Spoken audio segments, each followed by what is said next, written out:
Bertemu lagi dengan Kang Afif di sini. Pada video kali ini kita akan melanjutkan seri tentang tes DISC dan grafologi. Kita masuk ke seri ketiga, yaitu membahas tentang I, yaitu adalah akronim dari influence. Nah, orang-orang influence itu mungkin mudahnya Anda bisa membayangkan seperti influencer. Kebayang ya? Berarti dia itu suka mengarahkan orang lain, suka bersosialisasi, ya gitu, suka memberi ide-ide, inspirasi-inspirasi orang lain untuk bergerak, seperti itu. Nah, sebelum kita membahas lebih detail, apa itu tanda-tanda dalam tulisan tangan yang menggambarkan tipe influence, juga apa itu influence, kita akan mengingat kembali. Saya mau coba nanya dulu pada Anda. Saya akan menunjukkan dua jenis tulisan, manakah yang menurut Anda tipe I? Ini dia tulisannya. Yang kiri, ya, yang A kiri, atau yang B kanan. Menurut Anda yang lebih influence, ya, yang tipe influencer itu lebih yang mana? Sudah Anda menemukan jawabannya? Ya. Kalau Anda sama seperti kebanyakan orang yang lain, itu adalah menjawab yang B.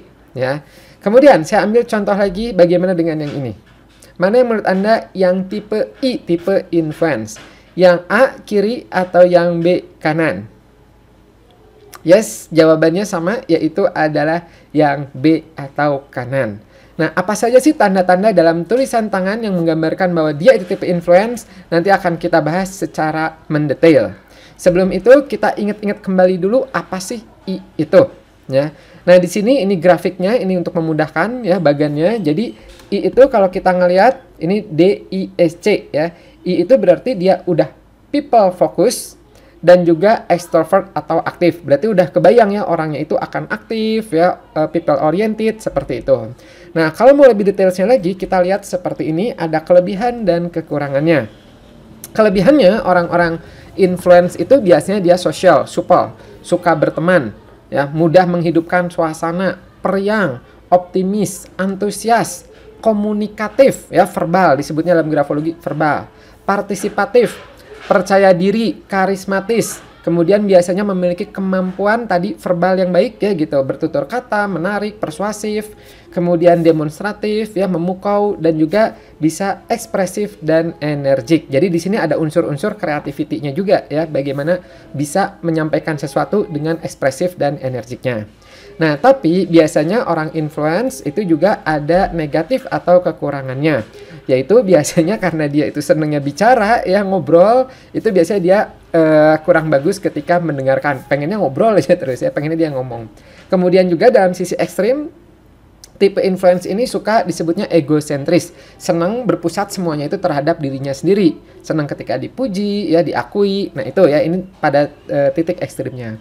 Kemudian kadang-kadang suka bicara berlebihan atau suka disebutnya hiperbolis atau lebay ya bahasa gaulnya. Kemudian impulsif itu mudah bergerak ya ketika ada rangsangan, ketika ada stimulasi dari luar itu mudah sekali untuk ikutan nimbrung. Kemudian tidak realistis, pura-pura ya, emosional, terlalu percaya orang lain dan terlalu percaya diri. Ya itu adalah sisi ekstrim kekurangannya ya. Nah, dari gambaran ini ya, maka kita sudah bisa melihat karakter-karakter apa saja yang bisa kita temukan dalam tulisan tangan untuk menggambarkan tipe-tipe influence ini. Apa saja? Kita lihat yang pertama. Nah, di sini adalah tanda-tanda interpersonal relation ya. Jadi tanda-tanda extrovert, tanda-tanda yang senang ketika bertemu dengan orang. Di sini ada 5 indikator ya untuk interpersonal relation, yaitu adalah biasanya tulisannya medium ke besar ukurannya. Kemudian bentuk hurufnya dominan bulat atau mengalir. Nanti kita lihat contohnya ya di slide berikutnya. Yang ketiga adalah kemiringan tulisan atau selain yang miring ke kanan. Yang keempat, marginnya cenderung ke kanan. Kang Afif, margin itu apa? Tenang, nanti ada di slide berikutnya. Dan berikutnya adalah jarak atau spasi antar katanya itu relatif dekat. Seberapa dekat? Nanti kita lihat juga di slide berikutnya. Nah, kita sekarang lihat dulu dari yang pertama, yaitu adalah ukuran huruf medium ke besar. Ini dia. Ya. Jadi, dalam grafologi itu ukuran huruf itu memiliki beberapa makna. Nah, salah satu makna yang dominan adalah minat sosial. Jadi, semakin besar tulisan, itu semakin besar minat sosialnya. Inilah yang suka disebut tipe-tipe extrovert, ya gitu, itu adalah ini. Nah, mungkin Anda pernah melihat juga teman Anda yang orangnya rame, ya, yang orangnya itu heboh atau dominan di kelas gitu, biasanya tulisannya juga itu medium ke besar. Nah, cuman biasanya untuk tulisan besar ini ada tantangannya, ada kekurangannya, yaitu biasanya di konsentrasi dia rada lemah, ya gitu, atau rada kurang, karena lebih melihatnya ke global. Kemudian yang kedua adalah bentuk hurufnya relatif bulat atau mengalir. Ini tipe sosial juga, ya. Nah, bentuk-bentuk yang bulat seperti ini, bulat, bulat, bulat, ini itu menggambarkan sisi emotion seseorang. Masih ingat di materi sebelumnya, dominance, ya, dominance itu lebih banyak tajam-tajam. Masih ingat ya, tajam-tajam itu lebih ke rasional atau logik. Nah, bulat-bulat itu lebih ke emotions, ya. Nah, ini adalah tipe-tipe dari influence, ya. Selain bulat juga ada mengalir atau fluid. Nah, mengalir atau fluid ini contohnya adalah seperti ini, ya. Nah, ini G-nya ini adalah mengalir, ya. Ini masuk juga tipe influence. Berikutnya yang ketiga itu adalah jarak atau jarak spasi antar kata itu cukup dekat. Nah, jarak spasi itu gimana? Jarak spasi itu kayak gini, satu kata dengan kata berikutnya, ya. Contoh, nah ini saya tunjukkan dulu, ya. Nah, ini normalnya adalah 1 M. 1 M berapa, Kang? Gitu. Apakah 1 meter? Bukan. 1 mili? Bukan juga. Yang dimaksud 1 M ini adalah 1 huruf M. Jadi kalau Anda lihat M-nya segini, ya, nah kurang lebih normalnya adalah spasinya segini juga. Sehingga semakin lebar jauh, dia membutuhkan space yang lebar juga dengan orang lain. Semakin dekat, semakin membutuhkan kedekatan dengan orang lain. Oh ya, saya perlu menekankan di sini bahwa kita tidak boleh menyimpulkan hanya dari satu tanda saja. Yang namanya kepribadian, ya, di ilmu psikologi itu, dia bukan terdiri dari satu aspek saja atau satu temuan saja, melainkan harus yang namanya dikombinasikan, didinamikakan. Ada orang influence yang ininya jauh, ada, ya, berarti dia misalnya aspek lainnya, tanda lainnya terpenuhi tuh, ya, ukuran, margin, dan sebagainya. Berarti dia tipe influence, tapi dia cenderung menjaga jarak, ya. Itu ada yang seperti itu, ya. Jadi ingat, kita tidak boleh menyimpulkan dari satu temuan, harus digabungkan secara keseluruhan. Nah, kemudian kita lanjutkan lagi, ya. Jadi spasi itu tadi artinya adalah kebutuhan dekat dengan orang lain. Kemudian yang keempat adalah slant, ya, atau kemiringan tulisan itu miring ke kanan, ya. Tulisan miring ke kanan ini suka disebut adalah responsif. Nah, orang-orang influence tadi kan ada, ya, mudah tergugah, ya gitu, mudah terstimulasi. Nah, itu salah satu tandanya adalah ini, ya, miring ke kanan, ya gitu. Nah, ini tipe-tipe influence nih, miring kanan, ya gitu. Nah, ini tipe-tipe ini. Kemudian berikutnya satu lagi adalah untuk yang 5 indikator relasi sosial, itu adalah marginnya dia cenderung ke kanan. Margin itu apa, Kang? Margin itu adalah ini, batas tepi antara tepi kertas dengan tulisan tangan. Nah, Anda contoh misalnya Anda lihat yang kiri ini, ya. Ini kan dia kirinya jauh, kanannya nempel. Nah, ini berarti dia cenderung ke kanan, ya. Dalam grafologi, kanan ini berhubungan sama future, masa depan, berhubungan juga dengan orang lain, ya, dengan lingkungan. Nah, itu adalah yang bagian kanan. Jadi ada orang-orang yang sosial itu dia akan lebih banyak ketarik ke kanan. Nanti ada slide lebih detailnya lagi tentang yang right oriented, kecenderungan kanan. Lebih detail lagi, ya. Nah, kalau 5 tanda ini muncul, maka itu penulis cukup berorientasi pada orang lain, atau suka juga disebut contact oriented, ya. Dia bisa menikmati relasi dengan orang lain, ya, kegiatan yang bersama-sama dengan orang lain, biasanya mereka suka. Tapi biasanya ada tantangannya untuk orang-orang yang seperti ini, ya, kurang cocok untuk pekerjaan yang membutuhkan kesendirian. Tuh, jadi kalau Anda punya perusahaan, mau merekrut bagian apa, misalnya di lab atau akunting yang membutuhkan kesendirian, maka mungkin tidak direkomendasikan untuk memilih orang-orang tipe I. Orang I cocoknya apa? Ya berarti cocoknya adalah yang berhubungan dengan sosial. Apakah itu sales, apakah itu CS, apakah itu motivator, ya, itu biasanya bagus, ya. Oke, berikutnya kita tambah lagi tanda-tandanya, ya, yaitu adalah biasanya orang I itu tipe verbalnya bagus. Verbal itu apa? Verbal itu adalah communication, ya, communication skill. Ini tandanya ada 3. Ada talkative, ya, talkative itu biasanya huruf A dan O-nya terbuka seperti ini, ya, terbuka bagian atasnya nih, Anda lihat, ya, ada lubangnya. Nih, contohnya langsung. Nah, ini A-nya kebuka, ya, ini tanda talkative. Berikutnya adalah fleksibel, ya. Fleksibel itu tandanya adalah seperti ini. Anda ngelihat ya, ini fleksibel. Jadi fleksibel itu mengalir gitu, ya. Dari T ke E. Nah, ini termasuk fleksibel, ya, fleksibel. Jadi nggak kaku. Kemudian satu lagi ada tulisannya biasanya rada cepat atau ditemukan tanda-tanda komprehensif. Nah, komprehensif nih ini biasanya dari M sama N yang seperti ini, ya. N-nya jadi kayak U, ya. Nih ya, nah ini tanda-tanda komprehensif ya, atau M jadi W, nah itu juga sama tipe komprehensif. Nah biasanya kalau Anda ngelihat ada tulisan dengan 3 seperti ini muncul, contoh misalnya yang bawah ini ya, lihat talkatifnya ada, fluidity-nya ada atau fleksibelnya, tulisannya tipe cepat atau komprehensifnya ada, ini bisa dipastikan orang itu tipe verbal ya, mudah bicara ya, kemudian senang untuk komunikasi, kemudian udah gitu ya, kalau ekstrim suka disebutnya cerewet. Tapi ingat jangan menjudge ya gitu. Ini ngobrol-ngobrol, kalau bahasa bagusnya sih buat dia ini mudah untuk mengkalimatkan apa yang ada di dalam pikirannya ya gitu. Jadi mikir apa bisa dia ucapkan dengan kata-kata. Nah, biasanya cocok nih untuk posisi-posisi entertainment ya, untuk marketing ya, untuk hukum juga ini cocok ya gitu. Nah, ini adalah tipe-tipe verbal. Kita lanjutkan lagi.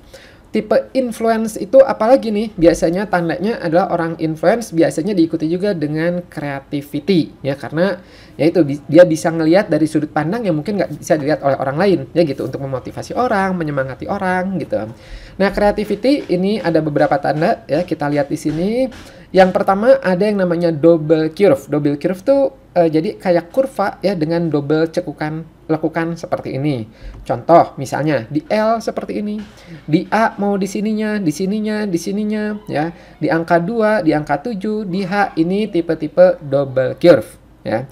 Nah, selain double curve, tanda kreatif juga bisa Anda dapatkan dari gabungan antara imajinasi dan originality. Ini akan berkembang ke arah kreatif ya. Tanda imajinasi itu seperti apa? Ini dia. Imagination itu tandanya adalah adanya loops di bagian atas ya. Bagian atas tuh zona-zona atas seperti huruf B, L, H, K ya, selain D dan T ya. Nah, ini zona atas, dan juga di zona bawah seperti contohnya Y, J dan G. Nah, ini ya ada loops tuh ada lubang ya. Nah, ini adalah tanda-tanda imagination ya. Imagination itu artinya memudahkan penulis ya untuk membuat gambaran-gambaran imajinasi di dalam otaknya, seperti ide, perencanaan, ya, inovasi, itu biasanya dia mudah. Nah, kemudian ya ini imajinasi ditambah dengan originality. Nah, originality itu seperti apa? Ini dia ya. Nah, ini adalah original. Original namanya aja udah original ya, jadi bentuk-bentuk yang unik, yang baru, yang orisinil ya gitu. Nah, itu adalah originality. Contoh misalnya ini cara nulis G-nya diubah seperti ini ya. Ini selain masuk fluidity, fleksibel, masuk juga originalnya. Kemudian L-nya ya, ini huruf L ya, bikinnya jadi bagus, ini masuk original juga. I ya gitu, original. Nulis Y-nya ini unik sekali ya, cara nulis Y-nya ini masuk original. Jadi bentuk-bentuk yang keluar dari panduan menulisnya disebutnya copybook ya. Jadi yang keluar dari copybook itu dia dapat originality. Nah, ketika ada original, ada imajinasi, maka itu disebut tipe kreatif ya. Biasanya dia bisa berpikir secara out of the box, senang eksperimen, senang dengan hal-hal yang baru ya gitu. Tapi tantangannya tentu saja dia kurang cocok untuk pekerjaan yang rutin atau monoton. Nah, tanda original ini juga bisa menggambarkan yang namanya showmanship. Apa itu showmanship? Showmanship itu adalah kesenangan untuk tampil ya. Jadi dia kreatif, juga senang untuk tampil dan senang untuk dilihat juga, terutama diakui atau diapresiasi karya-karyanya ya. Dan ini tandanya mirip seperti original tadi ya, cuman dalam bentuk yang bagus ya. Jadi kayak misalnya A-nya ini bagus, N-nya bagus, H-nya bagus, K-nya bagus, F-nya bagus. Itu jadi enak dilihat, atau disebutnya kalau bahasa Inggrisnya pleasant to the eye ya gitu. Jadi enakan. Nah, itu biasanya dia masuk juga yang namanya showmanship. Nah, ingat ini harus enakan ya dilihatnya. Kalau tidak enak itu disebutnya adalah show of manship. Show of manship tuh jadi dia kelihatannya heboh ya gitu, kelihatannya kalau dandan tuh kelihatannya kayaknya heboh tapi malah nggak enak ya, nggak enak dilihat gitu. Ini kok asa aneh ya gitu. Nah, itu namanya lah show of manship, berlebihan, lebay ya. Nah, kita lanjutkan lagi berikutnya. tanda influence ya, masih di influence, yaitu adalah adanya huruf capital di tengah kata. Contoh misalnya nulis hari Rabu. Nah, inilah huruf capital di tengah-tengah.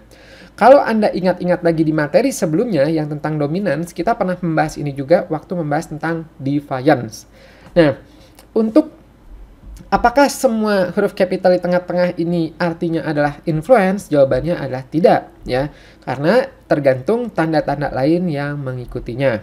Kalau diikuti dengan ornamen, ya, dengan ada smile, ada bintang, ya gitu. Nah, seperti ini baru masuk yang tipe influence, ya. Yang ini juga nih tipe egocentris juga ini masuk tipe influence, ya. Jadi egosentris ini tandanya adalah selain ada ornamen-ornamen, juga dominannya itu adalah di zona tengah. Nah, zona tengah nih lihat, bawahnya nggak panjang, atasnya juga nggak tinggi, ya gitu. Jadi ini penekanannya di zona tengah.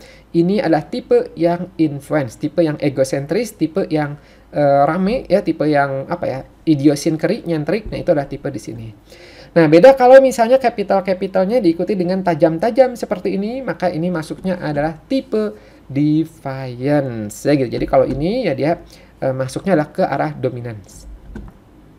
Berikutnya masih di influence, kita lihat lagi ya. Di sini ada yang namanya expressive and vitality, ya. Nah, seperti apa tulisan expressive and vitality itu? Itu biasanya mirip kayak tadi ya, penggunaan ornamen ya gitu, ceria ya, dalam tulisannya itu mengalir. Nah, ini contoh yang kanan, ini adalah tipe-tipe ekspresif ya. Lihatin, ada smile, mirip ya kayak tadi ya gitu. Ada smile, ada lingkaran ya gitu. Dibandingkan yang kiri, yang ini adalah tipe yang monoton ya gitu. Nah, ini adalah tipe yang ekspresif, ini adalah tipe-tipe I atau tipe influence ya. Kalau ini antara tipe S atau tipe C ya, compliance, atau S, steadiness ya. Nah, ini adalah tipe-tipe yang ekspresif ya. Kemudian berikutnya adalah masih di tipe influence ya, I ya gitu. Nah, ini biasanya tulisannya tipe yang naturalness atau spontaneity atau flexibility-nya itu tinggi ya. Jadi mengalir seperti ini ya, natural apa adanya gitu, fleksibel, tidak kaku ya gitu. Nah, ini adalah tipe-tipe dari influence. Beda sama yang kiri ya gitu. Kalau yang kiri ini tidak natural ya, ini masih terlalu bergejolak emosinya, moodinya ya, kontrolnya masih kurang. Nah, yang bawah juga ini kurang ya, karena ini tipenya terlalu kaku sekali ya gitu. Nah, ini adalah tipe yang influence. Tapi ya kalau dalam kasus ekstrim, yaitu berarti bisa terlalu spontan juga itu nggak bagus ya, terlalu natural juga itu nggak bagus ya gitu. Dan terlalu fleksibel ya, orang kalau terlalu fleksibel juga itu biasanya jadinya kurang baik ya, disebutnya adalah apa ya, mudah berubah-ubah atau tidak jelas ya gitu, mudah dipengaruhi oleh lingkungan. Berikutnya masih di tipe I, tipe influence, yaitu biasanya orang-orang influence ini adalah tipe yang cukup cepat dalam bergerak, sehingga dalam tulisannya pun itu akan kelihatan ya, itu adalah dia tipe tulisannya cukup cepat. Nah, tanda-tanda cepat dalam tulisan itu cukup kelihatan ya, jadi bisa dari kesannya cepat, kayak contohnya yang kanan ya dibandingkan yang kiri ya, secara kesan aja kelihatan ini lebih cepat. Selain itu juga yang cepat biasanya sambung, kemudian cenderung ke arah kanan ya, baik itu miringnya, marginnya. Kemudian kalau Anda lihat nih di titik huruf I ya gitu, itu dia cenderung ketarik ke kanan. Itu adalah tipe-tipe cepat ya. Atau huruf T ya, T-nya itu barnya nyambung ke huruf berikutnya. Misal T ke V, atau T-nya itu barnya ketarik ke kanan ya. Jadi itu banyak tipe-tipe cepat. Nah, biasanya penulis tipe cepat ini ya, seperti tipe I, itu adalah biasanya orangnya tuh energik dan cepat juga dalam menyikapi sesuatu ya. Biasanya ini berhubungan juga dengan tempo tubuh yang cepat pula ya. Jadi ketika melakukan sesuatu cepat ya, pindah dari sini pindah ke situ gitu. Nah, itu adalah tipe yang cepat.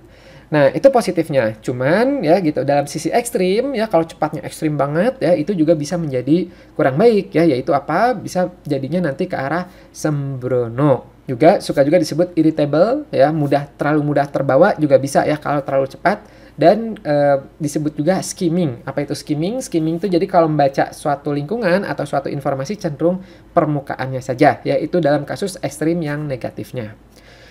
Berikutnya, masih untuk tipe I ya, itu ada yang namanya lebar-lebar. Nah, ini disebutnya adalah horizontal expansion. Jadi kalau dalam grafologi ya, sebenarnya dalam ilmu teks grafis yang lain juga sama ya, itu ada yang namanya tarikan ke kanan, bagian kanan itulah bagian orang lain ya. Tapi selain itu juga berhubungan dengan impuls yang terbuka itu juga akan ketarik ke kanan. Nah, ini contohnya ya gitu. Yang kiri ini rapat-rapat ya, tipe repression namanya. Yang kanan ini adalah tipe yang ketarik ke kanan ya, tipe terbuka di situ ya, spontan ya, spontan, easy going ya gitu. Kemudian enterprising ya, ekspresif. Nah, itu adalah tipe-tipe tulisan yang ketarik ke kanan ya, extrovert, terbuka, adanya dorongan yang kuat untuk sosial. Nah, itu adalah biasa ketarik ke kanan ya. Nah, cuman ya di sisi lain ada juga negatifnya ya, yaitu adalah cenderung ceroboh, bisa ya, buru-buru, tidak sabar, itu bisa dalam kasus yang ekstrimnya.